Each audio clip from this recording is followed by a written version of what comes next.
Well, Gaffer, let's look back at a couple of days away at Chelsea. First and foremost, nice to get away in any context. It was, we obviously understand the situation why we haven't been away, but it was nice to get a couple of nights away. I think everyone needed it, change of scenery, beautiful hotel Liz had organised, so that was good. Catch up with the chairman, Randy, Barry, Bob. We, lengthy discussions, and just good to get together really. Yeah, and the game, a lot of positives to take, particularly that first half performance. I think in both halves for different reasons. First half we were excellent. Watching it back, we caused them real problems, and we were sloppy for the goals we've conceded. We could have, the penalty's soft, but the first one obviously has come from a mistake. But even then, when you look at the mistake, you look at the picture of when the ball changes hands. Are we in the right positions? Probably not. So that's something that we can show the players. Second half was difficult for the players because it was difficult for them in the sense that after an hour we did no real recognised striker. So we got to certain bits and then gave it away because Eddie's not a natural striker. Certainly needs work on it. H clearly is a 10. Broomy comes in. It was difficult. We didn't do the basics well enough, I have to be honest, and that can be a problem in any game. So it was a difficult second half. But again, we'll take loads of stuff from that in terms of the goals we lost, how we could have got into better positions, how we could have been better on the ball. Getting an understanding, I feel, between Jack and George is going to be important. And it's just a work in progress. Yeah, sometimes when you look at a team sheet, an opposition team sheet, younger players can be overawed by that experience. But Ronnie, Carl Barker, demanding the ball, using the ball well. I thought those two were the definite standouts in the first half. And Dems. It's a team that was very good, but for those two, Carl never lets you down. And it's a difficult one for me with Carl. What's the next stage? Do we keep him with us in terms of the first team? And if he performs like that, then the answer would probably be yes. Or do we see him going out maybe to a League Two club and playing every week? We've got to make that decision. But he was excellent. Ronnie was superb, which didn't surprise me. Yeah, he very rarely gives the ball away, Carl, does he? And I guess when you're in a championship, yeah, exactly, it's a great habit. And I don't want to big you up too much, but obviously you played in that position. You know what you can do in that position and influence games. And if he keeps it simple, then he's got a real chance. Yeah, I did play in that position. I was left-footed. I wasn't the most mobile. I don't want to say that, but yeah. And Kyle's similar in the sense that if you don't keep the ball and you have to run a lot, it can be a problem. If the game gets, I think I mentioned about Reedy last season. If the game gets stretched and the distance has become big, that's not going to suit Kyle. If it's compact and he can move the ball quick, but he was excellent, and in the main, whenever he's played, he's done really, really well. And if I keep saying that, then I've got to keep him with us, and he's going to be challenging. But I need to sit down with the boy and have a good chat with him and see where we go next with it. But no, he was very good. Him and Ethan did well, and it was tougher for Jack in Granny. At what point now is it about building relationships in terms of, as you mentioned, Granty and Tells there? Is that the next stage of pre-season? The next stage now for us would be to look at playing with a back four, and we'll play with a back four, both teams will, for the Barnet game, and how that looks and what we do in front of that.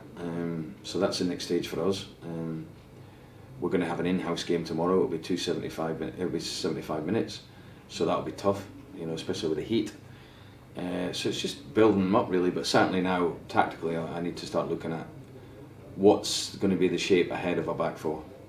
In terms of internal games, do you take one team, Robbo takes the other? Do you sort of mix and match? Are you sort of looking for different things? Not really. I think it's more about fitness, and like I say, we'll do a little bit of work today on back fours.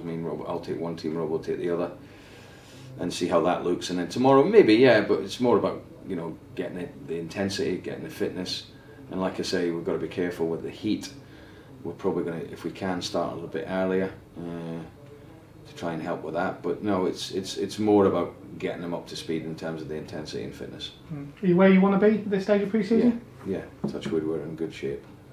The players look good, the players look fit. The game on Saturday should bring us on, even though we wanted an hour. Both halves did it 15 minutes after and a bit of running. It's not the same. Second half was more difficult because it was more keeping shape and shifting. It was not so much high intensity, but it will definitely bring them on. And yeah, we're in good shape. I mean, Jack and Jono are pushing. Jono's probably slightly ahead of Jack. We just had a meeting about it this morning, or part of the meeting was about that. And we probably at the moment, touch wood, if it goes as planned, Johnny will probably do 45 against Oxford. Jack will probably do 45 against Portsmouth or Swindon, and then the Kings Lynn game, we'll look at them and assess them after that. So they're both going to have a chance for Luton, but I have to be careful that they don't get re-injured. That's the main thing. And people forget about young Benji Mensah, who's been injured a large proportion of the last probably 6 months or so, give or take, and he burst onto the scene and offers you a different kind of outlet on that right hand side. Yeah, we really like Benji, all of us, and we're not going to move and try and get anyone else in that position at the moment. We want to see how Benji does, both as a right back and a right wing back. Obviously at the moment we've got Wardy and Iddy. I have to be mindful that in both full back areas, if we went with a back four, we have actually only got one recognised right back and left back. So that's something that we're looking at Benji covering that side, and then we're probably going to bring someone in on the other side. Because we do see, obviously, Harrison can play wing back. We want him more central this season if we can. Obviously, young Aaron is still in the early stages of his career and has done very well. But with Benji, yeah, he will play. He will do a full week's training leading up to the Portsmouth and Swindon game, and then he'll probably play in the Swindon game 45 minutes. But his fitness levels are good, and the boy's a good player. We've got high hopes for Benji. And just finally, going back to Chelsea, thanking them for looking after us and putting a strong side out. And I saw you having a chat with Tuchel as well. They seem a nice club to have a good relationship with. Yeah, I've had a relationship with Chelsea for a few years now. With one of the coaches, Joe Edwards, there, and I took one of their players a few years ago on loan. So I've got a good relationship with them. It's a very, very good club, well run. Obviously, Thomas is now in charge. Had a quick chat with him. Another week on and it would have been 4:30s, but I understood, I was happy to go with the 2:45s just to get the game.